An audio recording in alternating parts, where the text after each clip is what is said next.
kon asalaamaaleykum mbokki jullit yi mbokki taalibe yi ginnaaw bi nu sant yàlla julli ci yonent bi niñ ko baaxoo doon defee ci bis bu mag bi nga xamante ni lañ daan fàttali ko jàmbaari lislaam ja Alaaji Gora Mbaye ren nag ñu boole ci sunu waajur wu tedd ba di ko ci ñaanal ku ne xam na ni lu baax des koy yokk wala nga sof ko waaye dañ koy yokki nag yokkin bu rafet ki ñu koy yokkee bu ñu ñëwee ci jataay bi duñ ñu gulet ndax ku teral sa baay ba mu faatu nga jël doom di ko teral loolu teraanga fa la mën a yem te ki nu janool réew mi xam nañ ko ci judd ci ngor ci xam boppam ci valoriser boppam li may wax ni sa kër gi la ma koy wax chaque jour man dóor indiwuma sa kër déedéet dóor indiwuma fi parce que dafa bari communicateurs yoo xamante ni ñu ngi ci dëkk bi liñ leen di adressé loolu Guèye bëgguma mu dal ma ci yow damaa bëgg saa bu ma ñëwee rek ñu xam ne sa doom a ñëw ci yow te bu ma taxawee di wax ak yow ñu xam ne sa doomay wax ak yow bis bii nag ku nekk ci teew waaye sa teewin damay gën a neex ku nekk koo xalaat ci réew mi dana teew ci bis bi ndax bis boo xamante ni dañ ciy santle waajur wa sangam wa Serigne Bassirou Sarr jaamu Sëriñ Tuubaa muy bis bu mag boo xamante ni buñ xëyee danañ jàngal Alxuraanul Karim bu demee waxtu añ ñu teral nit ñi ngir sëriñ bi def ko ngir barkeb góor gi ren nag ñu jël ko dara jaale la ko dara jaalelul ko ngir lenn ngir delloo siwaat ko leer góor ga dara jaalelul ngir lenn ngir ñu xam ni mouvement audit yàlla dogal na maay seen communicateur loolu la yàlla dogal mën na nag jamono dox ku nekk ne ci la ci mais li ma nekk nii moo tax ku gëstu gisuma sa ginnaaw waaye bu lii jàllee Guèye danañ xam ni am nga communicateur te am nga sa doom ñu lay delloo si njukkal ci bis bi di ñaan di la xamal pour nga defal ñu ci ñaan xam naa ne boo ñaanee mu am ndax boo ñaanee dana am ndax sa waajur wu tedd ba fii la newoon sampaate lëndëm lool métti lool lu ne fi di fakkatal doomi aadama yi mais bi sa waajur sampee boppam ci réew mii loolu ci la gëj ci sampaate doomi ñay nag jarul ñaanal rëy ñaanal ko mu gudd fan galgal bu xuruj nga am jom lool am ngor xam fi nga juddoo xam fi nga yoroo xam ki nga doon mooy kan ba jàng jotee da ngaa jàng bi judd jotee da ngaa judd benn maa la ngay dégg saat na muy maa la mag waaye maa la ëpp jom mënu ma ko d'accord li may wax toujours nag samay wax da dul neex leader yi 200 000 la lay jox tur la wax ju dul jeex yow foo wàcc def fa bës sa coow li day bari saa su ne tur wi ngor la jom ju judd la nga xam sa bopp waaye fa balaa ni nga xamee sa bopp nag liggéeyu ndey bitig la ku rek la pett sa ndey la tooñ yow sa waajur tooñu la li tax tooñu la ba judd jotee dalaa judd ci judd wër leer ba yar jotee mu yar la ci yaru leer ba jàng jotee mu jàng loola bu wuti diplôme jotee nga dem wuti ko te nag réew mi bari na fi ñoo xamante ne dañ koy jënd waaye jëndoo ko dee jëndoo benn diplôme déedéet amul diplôme boo jënd da nga koo ñafe waaye li tax nga ñafe ko nag xam sa bopp Cees nag li fi ne daa bari luy xëble Cees daa bari luy xëble boo defee lu la xëbal nga di pëccët ci xel ngay dëkk ba doo taxaw bay taxawal dara ndax woor dafee bari yomb na fi lool waaye li may wax toujours ni fii ku fi ñëw ngor a nga fi soo fi indee ngor fekk fi ngor ndax kuy waree newul fii moo tax Guèye looloo waral ñu def délégation mag bi ànd ak sama jigéen ñi nga xam saa bis bi jotee ñoo koy ànd ak man ndax bis bi du ma ci wét ñu noonu ñoo xamante ni ñu nangoo liggéey man li tax ma naw leen jigéen yi nga tax ma naw leen koo ci xëy salon nga koy fekk mu toog waaw parce que bu nekkee seeni salon bu fekkoon damay xëy ñuy daje ci néeg wala ñuy daje fenn du ma leen naw waaye ku ma ci xëy bu tamay taal sama dem buntu salon fa lay añee moo tax ñu looloo waral liggéey ñu lay ñaanal suñu borom guddal sa fan di la wax ne c'est le 19 c'est le 19 du le 19 kenn c'est le 19 la man nit ku baax nag ma jàppe rek leader yi dafa la am ci leader politique ci àdduna ñëpp nag samay xarit lañ ñëpp samay gaay lañ Birane mi seede la ñoom ñëpp samay xarit lañ ñoom ñëpp samay am di jàmm lañ waaye man ni ma jël engagement ni man maa ngi ne sawet di wax yow laa ko defal waaw kon daal le 19 c'est le 19 la du le 19 kenn ndax Alaaji Mor Gueye soppe na bi dama ko wax toujours dama ne ko bu waxee mun ma jëmal kan li nga àndal ci politiciens yi man ko Papa Ali Bachir mun ma wax nga dëgg ndax mosuma gis ma ànd ak kenn ci politiciens yi politiqueul politique kooku doxul ci yooyu kooku social rek lay def waaye man leader politique yow lay àndal moo waral caméra bi parce que li tax da nga koy wax ci lam yi rek muy dem lii balaa léegi nga seen léegi ñu envoyé le lien bi soobee yàlla waaw léegi ñu envoyé la ko ndax kuy làqat du ko def maa ngi yow laa àndal jërëjëf.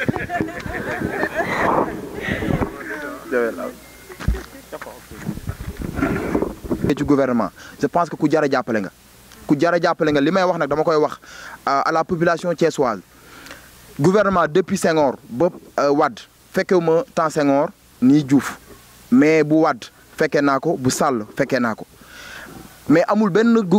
njiitu réew wala benn homme politique bu mel ni tey El Bachir mi amul man gisuma ko fenn ci benn nit laa ko gis il est de Thiès muy jàppale ay jeunes mais dafa yor poste boo xam ne nii nguur moo ko fa teg mais kii amul benn poste tey bu mu am boo xam ne nii gouvernement moo ko jox te loolu c'est très important man j'ai l'habitude de dire que politiciens yi bu ñu bàyyi woon wax ba pare di ko jiital jëf je pense que réew mi dana weesu fii. Et Afrique, je ne dis pas Sénégal, je dis l'Afrique. Nous sommes des participants grâce à nos dirigeants. Nous sommes des participants de ce monde. Si vous regardez le coronavirus, etc., etc., nous avons recul. Nous avons tëj suñu frontière parce que suñu économie laaju da ko mënul yor. Tey bu ñu tëjoon frontière yi am na tey ci dëkkaan yoo xam ne nii ñi doon baana wala dem ay luuma wala dem feneen ak feneen maanaam du ñu am koom-koom boobu te du ñu dundal seen famille. léegi tey la moo doon solution bi mooy entreprendre mooy dimbali les jeunes et les femmes tey ki nekk ci këram même bu doon 25000 nga ko jox mu dem duggi marché jënd jën di ko jaayaat da ci am tey lu mu dépensons tey yaa ngi koy def. Je pense que c'est la solution. La solution, c'est de financer les femmes et les jeunes que nous entreprendre. Et c'est ça. C'est seulement la solution. Amul nek fi di wax théorie non émergent, l'émergence, on ne peut pas émerger sans pour autant financer les jeunes, sans pour autant financer les femmes. Nous dugg ci entrepreneuriat. Alors on vous félicite monsieur le président, de le féliciter encore une fois ci travail bi liggéey bi nga tambali. Yalla na la yalla jox waxuma man je parle même pas de Thiès, je parle même pas de la mairie de Thiès. Je parle du gouvernement, je parle de la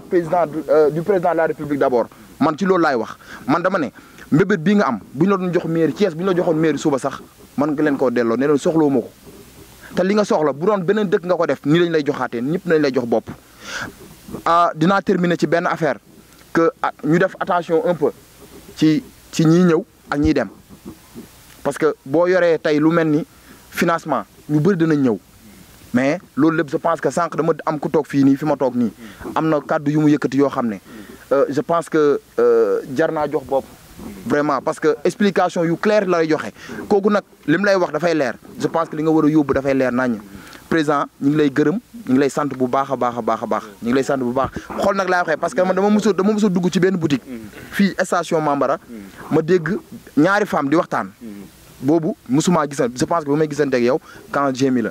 ci Momar Talla Ndiaye c'est mon frère en fait ba ñuy gisante noonu maa ngi dégg femme yi ñu naan El Bachir dem nga ci El Bachir man ma dégg ma ne daal le nom de El Bachir là elle commence à prendre forme kii jar na jàppale et loolu laay waxaat di terminer par lancer un message El Bachir ku ko jàppale Thiès ku ko jàppalewul tamit da nga bëgg Thiès nootu ci suuf jërëjëf. alhamdulilah taala wa barakaatu donc maa ngi nuyu ñëpp assistance bi yëpp di commencer sama nuyu bu njëkk Jabel di sama jeune frère di ci teg.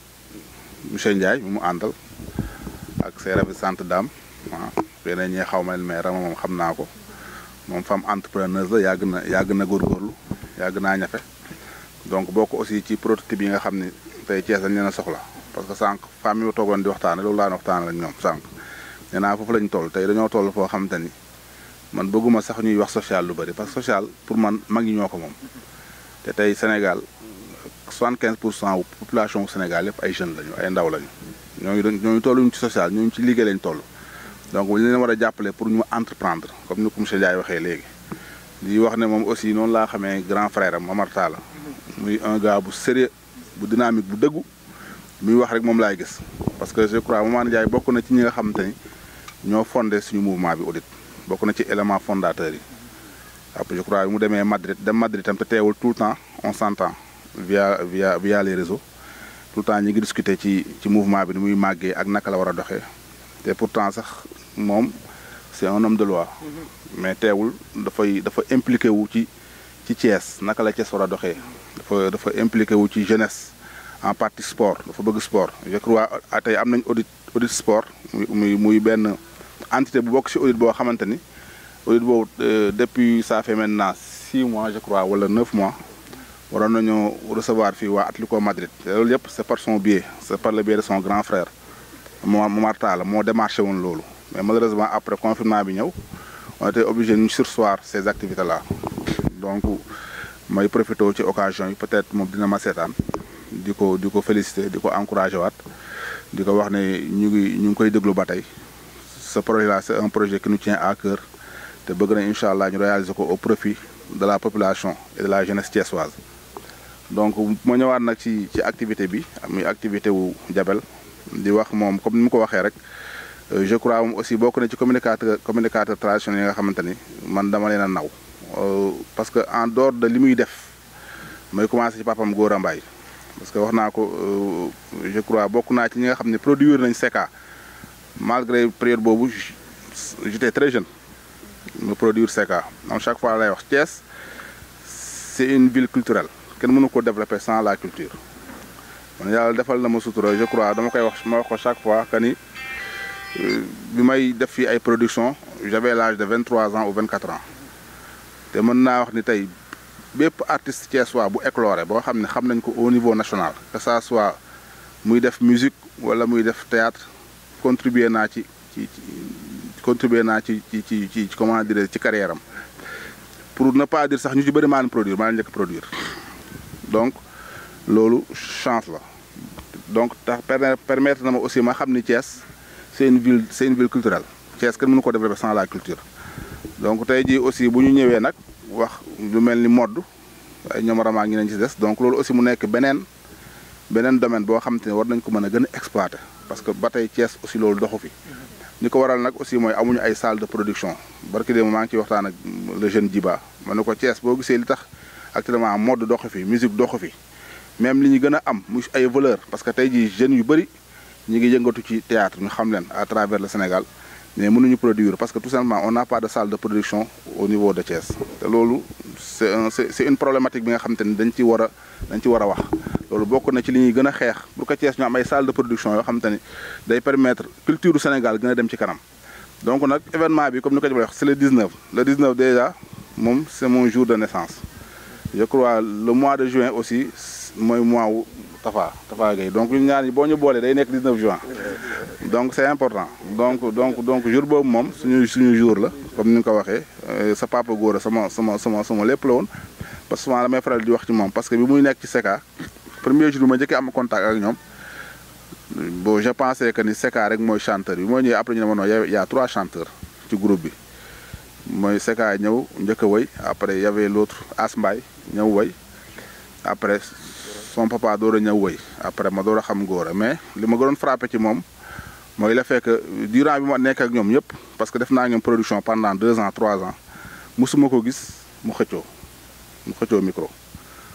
tout le temps il était effacé dañ koy woo rek mu door a ñëw woy par rapport ak ni may gisee yenn chanteurs yi ni ñuy doxalee donc loolu ça m'avait frappé de lui ba finalement ñu tiisoon ay relations yu un peu spéciales man ak moom tey jii donc su Madiabel nekkee sur cette lancée là dama koy profité occasion yu mel nii di ko féliciter di ko wax ne que qu'il est sur la bonne voie na continuer nii xam nga donc je crois communicateur traditionnel nekk ko teewul comme ni ñu koy waxee nga am ay sympathisants mais teewul aussi nga am ay valeurs parce que valeur dafa am solo teewul aussi nga am ngor parce que ngor dafa am solo teewul aussi comme ni mu koy waxee nga am féete ndax féete wàññiwul dara ndax man je ne fais pas partie de ces autorités là wala de ces personnalités là yi nga xam te ne boo àndee ak ñoom dañ lay imposer la man da nga war a waxal non parce que loolu sa métier la yow ki nga xam ne métier boo xam wax mooy métier am doo ko tere wax xam nga mais li am solo moom mooy nga wane benn neutralité waaw nga wane benn neutralité boo xam te ni booy wax dina xam ni yow lii sa métier ngay wax et puis boo demee bay wax tam nga assumer li ngay wax yooyu rek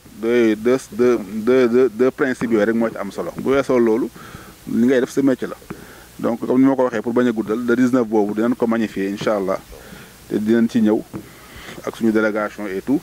te avant boobu aussi dinañ ci dugg ba nga xam ne dugg nañ ci waaw dinañ ci jàpp ba nga xam ne jàpp nañ ci le 19 bi moom incha allah je crois mooy dàq yi njëkk yëpp yi fi jaaroon yëpp te récital Coran bi nga ci wax aussi nekk lu am solo loo xam ne loolu dañ nañ taxawaay bu gën a yaatu incha allah waaw may santaat ñëpp di gërëmaat ñëpp je vous remercie